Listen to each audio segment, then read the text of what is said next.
Welcome to the show.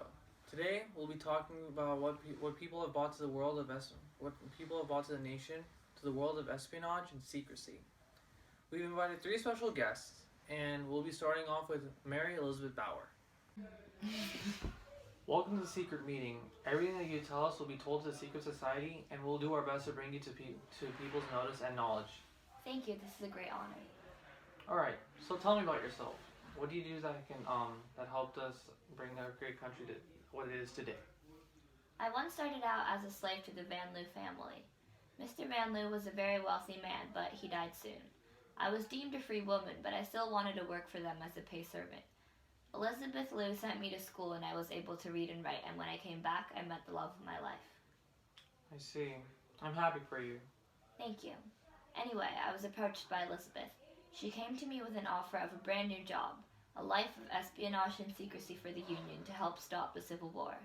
So I was sent to the Confederate side of our nation, and I had to act as the slave of President Jefferson Davis, President of the Confederate White House. I had to pretend to be dumb and illiterate. Then whenever I had to relay information, I would do so when I got baked goods from Thomas McNiven, and I have a pretty good memory, so I never got anything wrong. I had got the feeling that I was going to be caught, so I escaped. I see. Well, we thank you for helping us so far and bringing the nation to what it is today. I heard the U.S. government even rewarded you as well. Yes, they destroyed my records as well, so this information is better not known to the people. I see. Well, thank you for coming. Now I'll be interviewing Frank Willis. Hello and welcome to the show. Thanks for having me. What do you know about the Watergate scandal?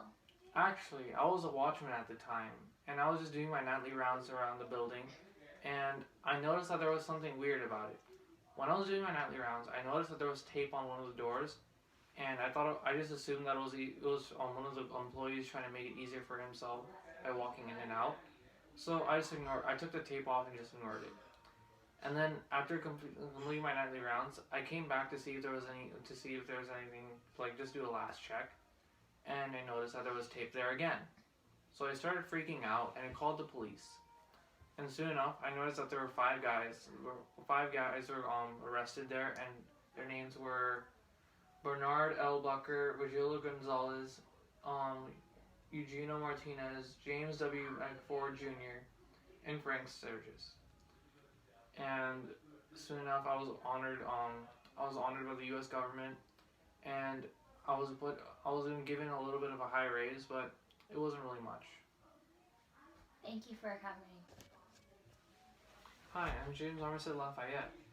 Nice to meet you. Welcome to the show. So tell me about yourself. Well, I was born into slavery before I started farming and everything, and my owner, his name was William Armistead. So with his permission, I signed up for the Revolutionary War, and soon enough, I was put under the command of Marquis de Lafayette, and he assigned me to be a spy. So what I had to do is I had to go and pose as a runaway slave to the British, and soon enough, I was able to convince the British, and they put me as their spy. So what ended up happening is that I ended up being a double agent. So with this, I had the advantage of going across both camps, relaying information to both camps. Obviously, one of them being the British being the false one, and upon returning, I was able to get their information and their plans, and I told them I returned back to the American base and told them.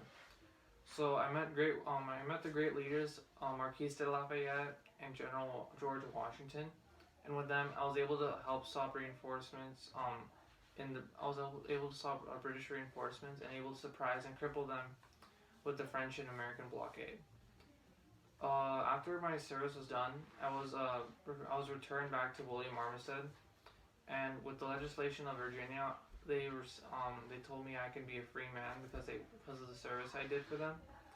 So soon enough, I was able to move out of the country and move out of state, and become a farmer myself. That's amazing. Thanks for coming.